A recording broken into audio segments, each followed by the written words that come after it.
வணக்கங்க. இன்றைக்கி நம்ம பார்க்க போகிறது மரவள்ளிக்கிழங்கு வடை. அதுக்கு தேவையான பொருள் மரவள்ளிக்கிழங்கு தோல் சீவிட்டு இந்த மாதிரி நம்ம கேரட் சீவிர இதில் திருவி வச்சுங்க. இது நான் வேக வைக்காமல் திருவி வச்சுருக்கேன். இது வந்து 1/2 கிலோ எடுத்திருக்கேன்.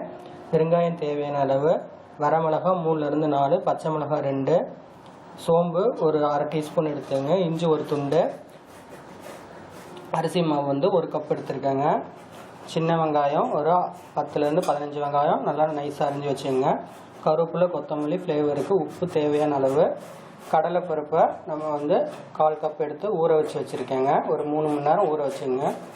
அப்புறம் எண்ணெய் வந்து தேவையான அளவு பொரிக்கிறதுக்கு. இதை இப்போ எப்படி செய்யணும், திருவண்ண கிழங்கு, சோம்பு, பச்சை மிளகாய், இஞ்சி, இந்த பருப்பு இது எல்லாத்தையும் போட்டு நம்ம மிக்சியில் அரைச்சி எடுத்துக்கணுங்க. தண்ணி விடாமல் அரைச்சி எடுத்துங்க.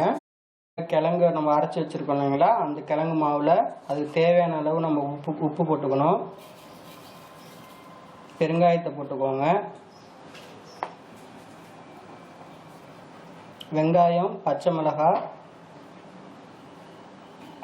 அரிசி மாவு. இது வந்து நீங்கள் ஈரப்பதம் பார்த்துக்கிட்டு அரிசி மாவு தகுந்த மாதிரி கலந்துங்க. நம்ம பிசைய உங்களுக்கு அந்த வடை பதம் வரணும், அந்த அளவுக்கு நீங்கள் மாவு சேர்த்துங்க.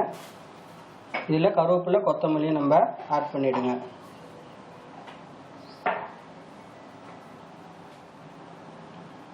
இதை எல்லாத்தையும் ஒன்றா சேர்த்து பிசையணும். மாவு பிசைஞ்சிட்டு இந்த மாதிரி உருண்டைகளை நீங்கள் உருட்டி எடுத்து வச்சுங்க. எண்ணெய் நம்ம ரெடியாக காய வச்சுருக்கோம்.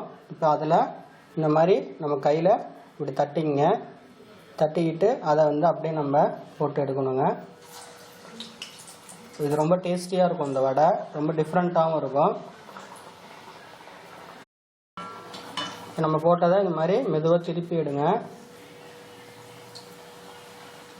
இது கொஞ்சம் அனலை வந்து போடும்போது கொஞ்சம் கையில் அனல் அடிக்கும், அதனால் குறைச்சி வச்சுக்கிட்டு அப்புறமா போடுங்க. இது கொஞ்சம் நல்லா வேகணும், அதனால் மீடியம் ஃப்ளேமில் வச்சுங்க. நல்லா கோல்டன் ப்ரௌன் கலரில் சத்தம் லைட்டாக அடங்கினோடனே நம்ம இந்த வடைகளை தனியாக எடுத்து பிளேட்டில் எடுத்து வச்சிடலாங்க. மரவள்ளிக்கிழங்கு நல்லா மொறுன்னு ரெடி ஆகிடுச்சுங்க. நீங்களும் செஞ்சு பாருங்கள்.